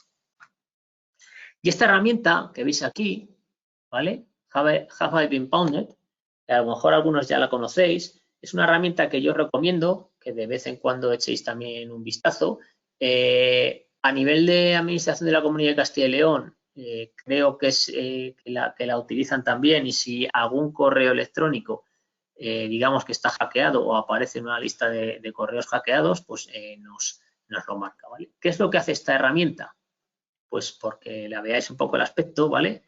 Lo que nos marca esta herramienta es si nuestro correo electrónico o nuestro teléfono ha sido parte de una brecha de seguridad, ¿vale? Lo que tiene aquí es una recolección, digámoslo así, de brechas de seguridad de diferentes tipos de organismos, como podéis ver aquí, ¿vale? De cuentas, etcétera, etcétera, de cuentas de Facebook, de correos electrónicos, etcétera, etcétera, de servicios que han sido añadidos que a lo mejor han sido hackeados. Entonces, si nuestro correo electrónico ha sido hackeado, nosotros lo añadiremos aquí y nos dirá si aparecemos en ese listado de, digamos, de brechas de seguridad de servicios externos. Obviamente, de JCIL no debería de aparecer ninguno porque no deberíamos de estar suscritos a ningún servicio externo a través de nuestra cuenta profesional o deberíamos utilizarlo de esa forma, ¿no? Y además, como os digo, la suscripción, digamos que en este caso de la Junta, nos avisarían de que, oye, este correo nos ha aparecido aquí como comprometido, mira a ver, tienes que modificarlo, cambiar la contraseña, modificar ese correo electrónico que no sea el corporativo, ¿no? Pero sí que me quería enseñároslo para que conocieseis este tipo de herramienta que es muy útil, que tú puedes añadir ese correo electrónico o ese teléfono y ver si ya está dentro de ese listado de cuentas, digamos, hackeadas, ¿no? Entonces, aquí en esta parte de buenas prácticas en el trabajo colaborativo, quiero enseñaros algunas de las herramientas que son fundamentales y que debemos conocer, ¿no? Pues para minimizar también en muchos casos el uso digamos, del correo electrónico, ¿no? Que tanto utilizamos y que muchas veces, pues a lo mejor no hay que utilizar tanto y para saber también cómo debemos de compartir la información, ¿no? Entonces, aquí en este caso, buenas prácticas en el trabajo colaborativo. Internamente, sabéis que hay unidades de departamento, de consejería o de edificio e incluso unidades individuales donde se pueden hacer trabajo colaborativo con otros terceros, ¿no? Y que debemos de utilizar, quizá minimizar menos el uso del correo electrónico en muchos casos internamente y hacer más uso de esas unidades, digamos, que tenemos compartidas, ¿vale? En caso de trabajo colaborativo, otro consejo también, ¿no? Pues el tema de respuesta automática del correo electrónico, que yo creo que cada vez lo utilizamos más todos, ¿no? Pero que tenemos que tenerlo en cuenta. En muchos casos, a lo mejor estamos ante un trabajo colaborativo, nos vamos de vacaciones o tenemos una ausencia, pues el tener en cuenta que debemos de utilizar esa respuesta automática para saber a quién se deben de dirigir esos destinatarios del trabajo colaborativo. En cuanto a buenas prácticas también en este trabajo colaborativo, ¿vale? Pues debe ser rápidamente gestionada, se dispone de las listas de distribución, ¿de acuerdo? Utilizar impresoras de escáner evitando aquellos conectados directamente con el equipo concreto, ¿vale? Con las credenciales podemos iniciar sesión desde cualquier equipo, como bien sabéis, ¿vale? Herramientas colaborativas autorizadas por Junta de Castilla y León, ¿de acuerdo? JCIL Transfer, mensajería corporativa, como estábamos hablando antes, evitar herramientas no autorizadas, procurad evitar el uso por vuestra parte de herramientas que no estén bajo el control de Junta de Castilla y León. Imaginaos que decir, no, voy a compartir información por Drive, por Dropbox, por otro tipo de herramientas que tenemos, pues debemos de intentar compartir a través de herramientas que sean de corporativas, ¿vale? Videoconferencias a través de herramienta propia en la medida de lo posible, ¿de acuerdo? Y enlace solo a los participantes, moderadores, cuidar la imagen de fondo también, ¿vale? Y evitar guardar una información laboral en soportes extraíbles y no conectar USB sospechosos no proporcionados por la administración, ¿vale? Y aquí en esta parte que veis aquí, la respuesta automática del cliente de correo electrónico, ¿vale? Doble autenticación, si lo permite el sistema, para ausencias del teletrabajo, evitar compartir los enlaces en plataformas de conferencias de la nube de JCIL, ¿vale? Y no compartir, obviamente, contraseñas y credenciales, ¿vale? Para transferir archivos pesados de una forma segura, JCIL Transfer. Veo que la mayoría ya lo conocéis, ¿de acuerdo? Es una herramienta que es bastante útil en este caso. Y aquí tenéis, pues, diferentes unidades administrativas de Junta de Castilla y León para intercambiar información o con usuarios de empresas externas para descargar esa información, ¿vale? Entonces, ¿qué nos permite esta herramienta? Pues subir unos determinados archivos, ¿vale? Unos ficheros, de una forma sencilla, marcar un periodo de retención. Esta información va a estar disponible durante X tiempo, 3 días, 7 días, el tiempo que se considere, y marcar una contraseña en este caso, ¿vale? Entonces, el uso, obviamente, como hemos visto en los otros tipos de herramientas, será únicamente de tipo profesional para esta herramienta, no la utilicemos para otro tipo de usos, ¿vale? Pero sí que cuando estamos colaborando, sobre todo con gente externa, pues podemos utilizarla para compartir archivos o información, ¿vale? Hasta un máximo de 2 gigas. Se mantienen los archivos durante un determinado tiempo que nosotros marquemos y además pues podemos marcar una contraseña, lo cual yo sí que os recomiendo. Daros cuenta de si no añadimos contraseña, cualquiera que pudiese tener acceso a ese enlace podría acceder a esa información. Entonces, lo ideal es poner una contraseña, que comuniquemos esta contraseña por otro medio diferente. Imaginaos que le mandáis esos archivos a un determinado proveedor y que ese proveedor le llamáis por teléfono y le paséis esa contraseña para que pueda descargar ese tipo de información, ¿vale? Ahí tenéis un ejemplo, ¿de acuerdo? Y cómo se marca, como veis hay un link de jcil3.jcil.es, ¿vale? Donde yo puedo pues enviar directamente por correo electrónico o bien copiar el link para pasarlo por otro medio, ¿vale? Estas son las características que habéis visto, ¿vale? Y sobre todo, uso profesional, ¿vale? Me voy a saltar lo del vídeo porque creo que más o menos todos sabéis cómo se utiliza y habéis visto que es bastante sencillo. Y otro tipo de herramienta colaborativa es JCIL Meet, ¿vale? Para videoconferencias. Siempre que hacemos nosotros una videoconferencia, recomendable a través de JCIL Meet, que como veis tiene un aspecto pues como el resto de plataformas de videoconferencias. Podemos iniciar una reunión con su cámara, su teléfono, ajustes en cuanto al tema de la reunión, en cuanto a qué nombre queremos introducir y qué correo electrónico vamos a tener asociado, etcétera, etcétera, ¿vale? A la hora de entrar a la reunión también se puede requerir una autenticación, como podéis ver ahí, de tal manera que a lo mejor necesitamos una contraseña de usuario para acceder a esa videoconferencia, ¿vale? Y como veis ahí, cuando generamos la reunión, hay un link donde lo vamos a compartir, como cualquier otra herramienta, digamos, de videoconferencia de la que utilizamos habitualmente, también con sus fondos virtuales, etcétera, etcétera. Recomendable Google Chrome y Edge, y que sepáis que está basada en Jitsi, que es otra herramienta generalista que es sobre que está basada JCIL, ¿vale? Vale. Como veis ahí también hay opciones de seguridad, como la sala de espera, el agregar la contraseña, que es importante que conozcamos, y obviamente pues el compartir la invitación, también compartirlo con las personas necesarias, ¿vale? Como anfitriones, debemos de tener en cuenta antes de hacer una videoconferencia, pues que deberíamos llegar los primeros, ¿vale? Entrar unos minutos antes, esperar a que todos los participantes hayan entrado en la propia sala y agregar una contraseña, ¿de acuerdo? Para que otros usuarios no puedan entrar por error o que no pudiese entrar a lo mejor cualquiera que tuviese ese enlace. Como invitados, pues nos va a pedir esa contraseña en caso de tenerla, ¿de acuerdo? Mucho también cuidado siempre tener en cuenta la parte del micrófono, el tenerlo bien configurado, ¿vale? Y qué nombre deseamos mostrar al resto de participantes, ¿vale?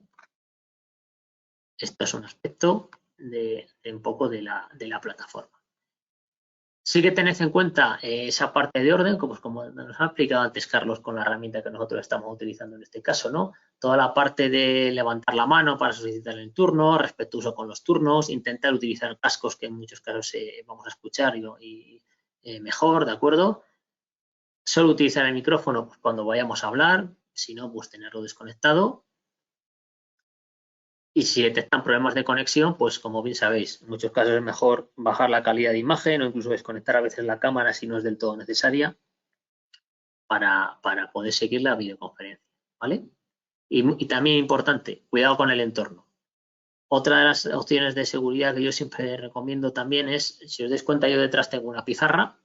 Existe en muchos casos, o lo vemos en muchos casos, que a lo mejor estamos en una videoconferencia, está en una sala de reuniones, se ve en la pizarra unas determinadas contraseñas o una información confidencial, etcétera, etcétera. Mucho cuidado con el entorno que tenemos y obviamente también que el entorno parezca lo más ordenado posible, claro. Bueno, que sepáis que también se puede utilizar en dispositivos móviles como es G Suite Meet, que puede hacer al micrófono, ¿vale? Le damos acceso, descargamos la herramienta, damos acceso al micrófono y podemos hacer esa videoconferencia también a través de nuestro teléfono. ¿Vale? Importante, consejos, ¿vale? Algunos de los que habéis visto. Esto está sacado del CCN, que hizo una guía en 2019, CiberCovid-19, ¿vale? Perdón, en 2020, ¿vale? Para ciberseguridad de videollamadas y reuniones virtuales, ¿vale? Que nos marcaba pues ciertas medidas que como veis ahí pues son bastante útiles de actualización de las aplicaciones, de evitar pinchar en enlaces de chat de la sesión, que alguien haya podido compartir si no conoce ese destinatario, mucho cuidado con esto, ¿vale? Controlar el número de participantes, ¿vale? El tema de las contraseñas que ya hemos visto, que haya un moderador que gestione y ver si se puede ser grabada o no puede ser grabada. Siempre si está siendo grabada, mostrar que hay un indicador visual de que está siendo grabada esa sesión, ¿de acuerdo? Etcétera, etcétera. ¿Vale? Ahí veis algunas de las medidas, como podéis ver, que es importante.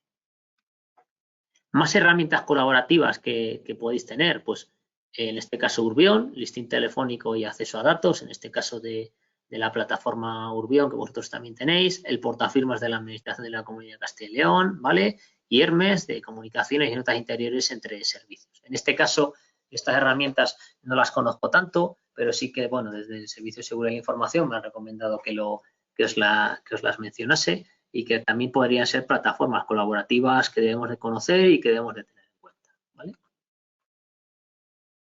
Desinformación, ¿vale? Otra de las amenazas que tenemos también en Internet, ¿vale? Noticias falsas que se han convertido pues, en uno de los peligros más habituales, ¿vale?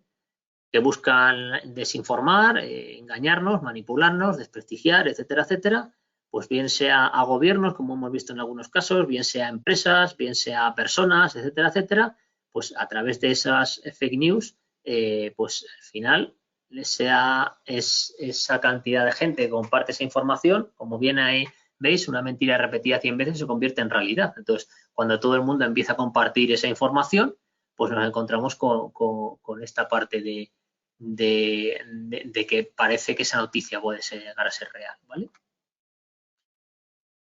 ¿Qué tipos digamos, de desinformación existen? Pues la primera, pues la sátira o la parodia, que en muchos casos no pretende causar daño y incluso en muchos casos no nos va a engañar, sino que vemos que realmente pues es verdad que es una parodia, ¿vale?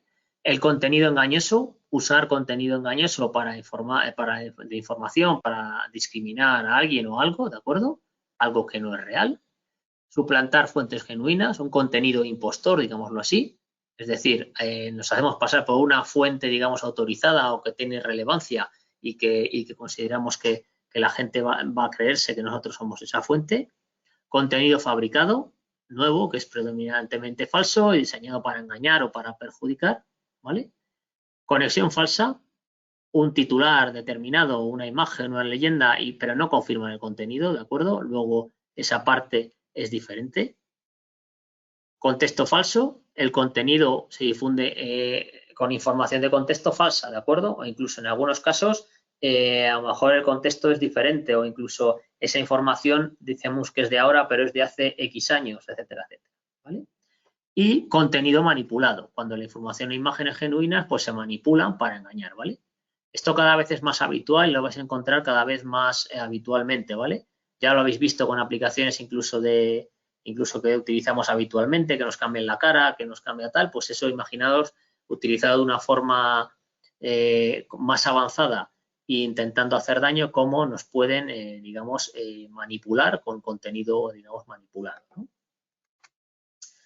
Bueno, porque veis en algunos casos el tipo de desinformación y categorías de información y motivaciones, ¿de acuerdo?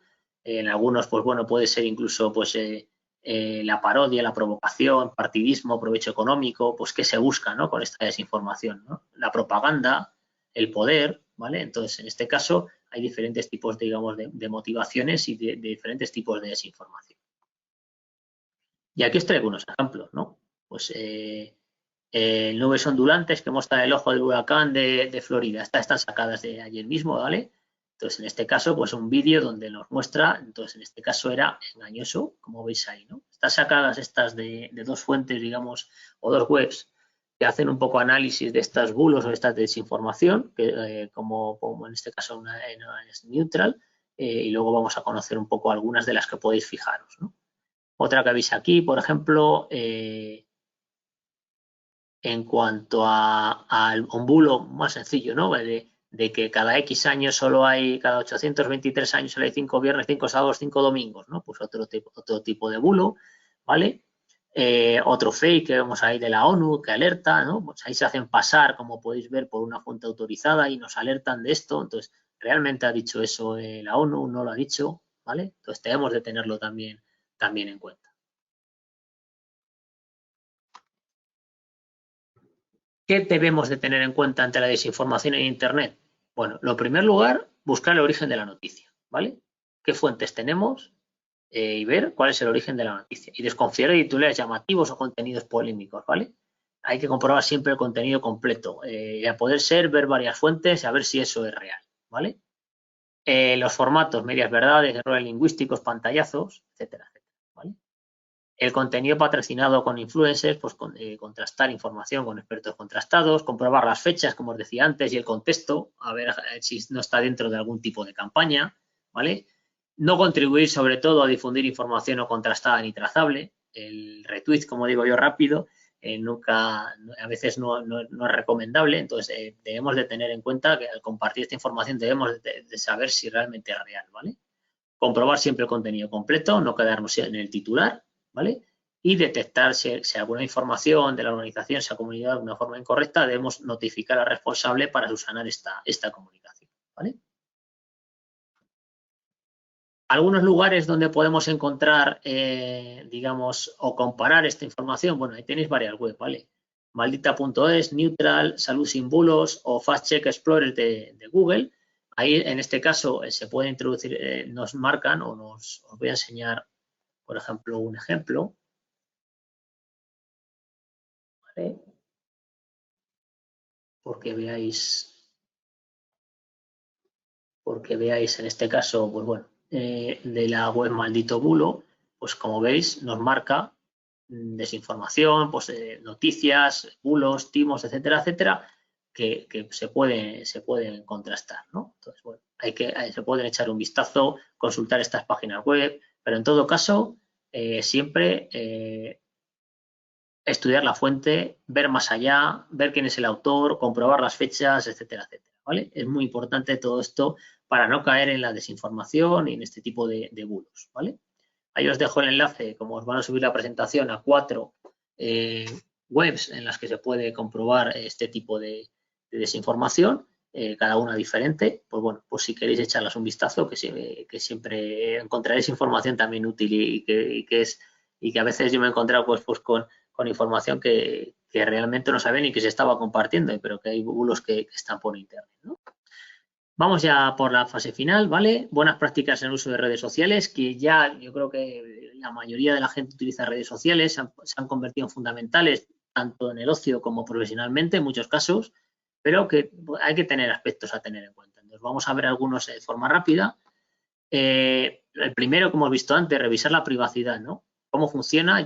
Yo bueno, también por defecto profesional, ¿no? Pero yo lo primero que hago cuando entro en una red social nueva es comprobar la privacidad que tiene, ¿no? Ya no os digo leer la política de privacidad, que deberíamos hacerlo todos también, ¿no? Para saber qué se va a hacer con nuestros datos, pero sí que comprobar las opciones de privacidad, ver cómo funciona, qué privacidad tiene, cómo podemos utilizar la más adecuada en nuestro caso, ¿no? Muy atento al contenido compartido, ¿vale? Tanto en publicaciones públicas como privadas. Muchas redes sociales nos ofrecen la posibilidad de compartir esa información de forma pública o de forma privada, ¿no? Entonces debemos de tenerlo en cuenta. Y mucho cuidado, obviamente, con el difundir información sensible, tanto a nivel laboral como personal, ¿vale? Debemos evitar dar información publicitada que pueda vincularte con el puesto de trabajo y no compartir datos del puesto de trabajo, pues de cara a lo que hablábamos antes del perfil. Información privada de terceros, geolocalización desactivada por defecto, ¿de acuerdo? Evitar la apertura de contenidos con indicios sospechosos, enlaces acortados, lo que veíamos antes, ¿vale? Mucho cuidado con esto. Lista de contactos debe mantenerse privada por la privacidad de ellos mismos, ¿de acuerdo? Todo eso deberíamos de revisarlo. Contraseñas fuertes y doble factor de autenticación. Cada vez más las redes sociales, casi todas o la mayoría, nos ofrecen el doble factor de autenticación. Procurad llevar a cabo esta medida de seguridad extra de cara a evitar esa suplantación de identidad o que nos hackeen, digamos, esa cuenta y nos descubran la contraseña y puedan acceder a la misma, ¿vale? Mantener la reputación y cuidar la imagen digital, que es parte de nuestra identidad, ¿de acuerdo? Es importante. Luego tenemos aquí una parte de buenas prácticas en las redes sociales, ¿vale?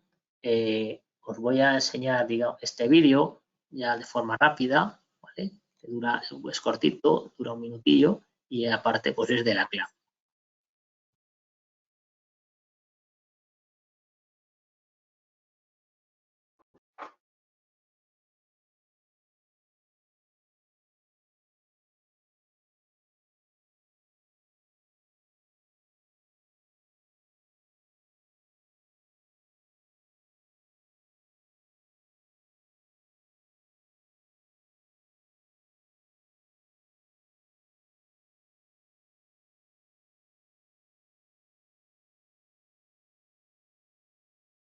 Así que, como veis, es un vídeo de sensibilización que nos marca un poco las buenas prácticas en el uso de redes sociales. Lo podéis encontrar en la presentación aquí en este link, ¿vale? Y os lo voy a pasar también por el chat para que lo tengáis, ¿de acuerdo? Para que lo tengáis por aquí. Vamos a ver dónde está el chat. Se ve que hoy es un día de fallos. No son fallos, son cosas del directo, se dice. Vale, disculpadme, vale. Lo de antes del audio era porque se me activó el del dispositivo móvil el audio y no sabía muy bien por qué, pero bueno, creo que ha sido un problema mío, por lo cual os pido disculpas. Vale, vamos a continuar, si os parece. En cuanto a tema de redes sociales, ya un poco lo que habéis visto. Ya os digo que el vídeo es muy similar a lo que veis vosotros ahí en lo que os he compartido, ¿no? Esas buenas prácticas de privacidad y de compartir, ¿no? Dispositivos extraíbles, digitales y físicos. Mucho cuidado con ellos también, ¿no? ¿Por qué? Pues porque son un riesgo para la seguridad de los sistemas y de la propia información. Si tenemos una información sensible en estos dispositivos, pues pueden ser un peligro.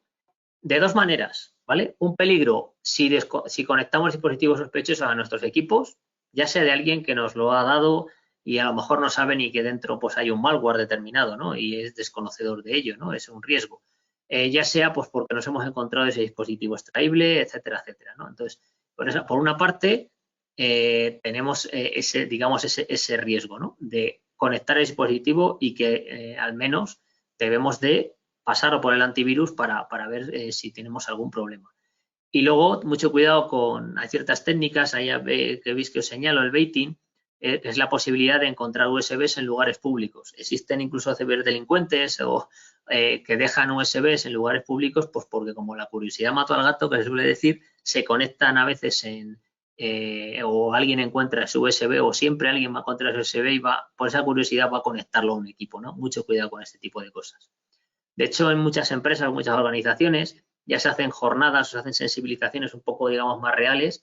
Pues imaginaos dejando un USB en el comedor de esa empresa para ver si que tiene, digamos, una detección para saber qué usuario a lo mejor no está sensibilizado y lo ha conectado a su ordenador, ¿no? Si necesitamos enviar información de gran tamaño, JZIP Transfer. Evitad en lo posible el uso de USBs, ¿de acuerdo? Sobre todo porque, bueno, se va a transportar, se puede perder, ¿de acuerdo? Y que en muchos casos, pues, además, pues es más peligroso, ¿no? Soportes etiquetados no deben revelar el contenido, pero es el nivel de seguridad.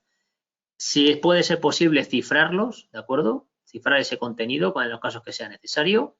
Nivel medio, nivel alto dense, ya sabéis que es obligatorio, pero que debería de estar cifrado. Y borrar esa información de forma segura. Una vez que ha terminado la finalidad de ese USB o ese dispositivo externo o ese soporte, eliminar esa información, ¿vale?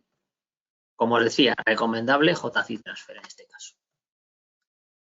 En cuanto a archivos en papel, tendemos a la oficina sin papeles, entonces por lo menos imprimir lo menos posible, ¿de acuerdo? Si se imprime, recogerlo inmediatamente o en caso de que haya un código de impresión segura, utilizarlo, ¿vale?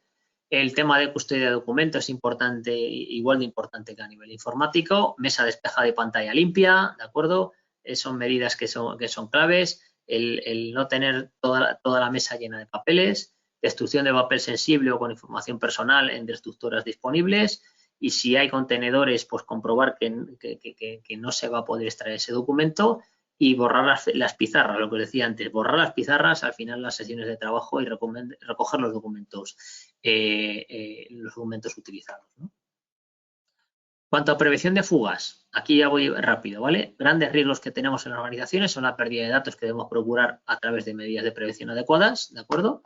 Y ya hemos visto bastante información en este tipo, con quién compartimos, mucho cuidado, por qué medios compartimos la información, debe estar siempre almacenado en recursos de la Administración de la Comunidad de Castilla y León, evitando clouds externos o USBs, ¿de acuerdo? Cuidado con el transporte y en la medida de lo posible, si podemos cifrar la información, mucho mejor, ¿vale? Aquí os dejo dos herramientas que son las que se recomiendan para el cifrado de información, ¿vale? Una es GPG for Win, algunos ya la conocen más por Cleopatra, ¿de acuerdo? Donde hace un cifrado de información y que es un poco más complicada de utilizar porque, bueno, pues tiene la parte de clave pública, clave privada, digámoslo así, ¿de acuerdo? Y ahí en este caso, pues tenemos que ponernos en algunos casos de acuerdo con el destinatario y 7zip, ¿vale? Que es como un zip normal y corriente, pero sí que tiene un cifrado por detrás que podemos poner una clave y un cifrado bastante importante. Ahí sería solo con una clave, no tiene clave pública y privada, sino solo una clave que conoce el destinatario y puede abrir ese documento, ¿vale? Cuidado con la ingeniería social, ya lo hemos visto. Borrado de metadatos, importante. Deberíamos o debemos, como usuarios de la Administración de la Junta de Castilla y León, documentos que vamos a compartir o que tal, hacer ese borrado de metadatos. En la parte aquí de, digamos, de los archivos, de Word, de Excel, etcétera, hay una parte, al menos lo mínimo, en cuanto a información, en archivo, información, hay una parte en la que podemos borrar los metadatos y que es recomendable que llevemos a cabo, ¿de acuerdo?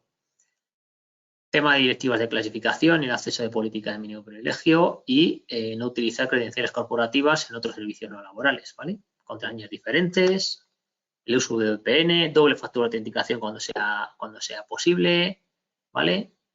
Información obsoleta, eliminarla cuando ya no se necesite, ¿vale? No utilizar el correo de la Administración de Castilla y León como correo alternativo, ¿vale? Y comprobar unidades locales de la administración, etcétera, etcétera, ¿vale? Si tenemos aún así alguna fuga, incidente de seguridad, ¿vale? Notificamos ese incidente de seguridad, ¿vale? Esta parte la paso rápida porque hemos visto también en las diferentes sesiones, pero tened en cuenta que cuando yo tengo un incidente de seguridad de la información, una pérdida de confidencialidad, integridad, disponibilidad, autenticidad de información, debemos de notificarlo, ¿vale? Que nos llegue un correo de spam no es un incidente de seguridad. Si nosotros caemos en una trampa, digamos, en cuanto a phishing, etcétera, etcétera, pues ya sí que estamos ante un incidente de seguridad, por poneros un ejemplo, ¿vale? Puede detectarse automatizadamente con servicio de alerta temprana que tiene la propia Administración de la Junta de Castilla y León, o bien con notificaciones de usuarios, que ahí es donde entramos nosotros, ¿vale? Si tenemos comportamientos erráticos, si se cifran archivos, documentos, pues habrá que notificar o hacer a través de Asista 3 una notificación inmediata, ¿vale? ¿Cómo lo hacemos? Pues bien a través de Asista 3, de la aplicación que ya sabéis, asista.jci.es, 24 horas al día, la categoría de seguridad, seleccionamos el problema que a lo mejor hemos podido tener, o si no podemos hacerlo, porque imaginaos que, oye, ha llegado un ransomware, he desconectado todo y además se ha apagado el equipo para ver qué ha podido ocurrir, pues asistencia telefónica. Tened siempre claro cuáles son esos teléfonos de acceso, ¿vale? Y aquí, la parte de Asista, que seguro que la conocéis, si os dais cuenta, aquí en esta parte hay una parte donde podemos encontrar las categorías, ¿vale? Dependiendo del tipo de categoría, la elegiremos y notificaremos en este caso al CAU a través de Asista 3, ¿vale? Esta es la parte de detección que llevan ellos posteriormente, la detección, contención y actividad post-incidente. Y esta parte me la voy a saltar, que es un poco las políticas y procedimientos que ya hemos visto. Muchas gracias, Rodrigo. Nos vemos dentro de 15 días, a vosotros. si no me equivoco. Hasta luego. Muchísimas gracias a todas, a todos por vuestra asistencia y participación. Y nada, esperamos que haya sido de vuestro interés y aprovechamiento de este seminario. Nos vemos dentro de 15 días, mañana, si venís al seminario de la ECLAP, cualquier seminario estaremos por aquí. Muchas gracias. Hasta luego. Chao.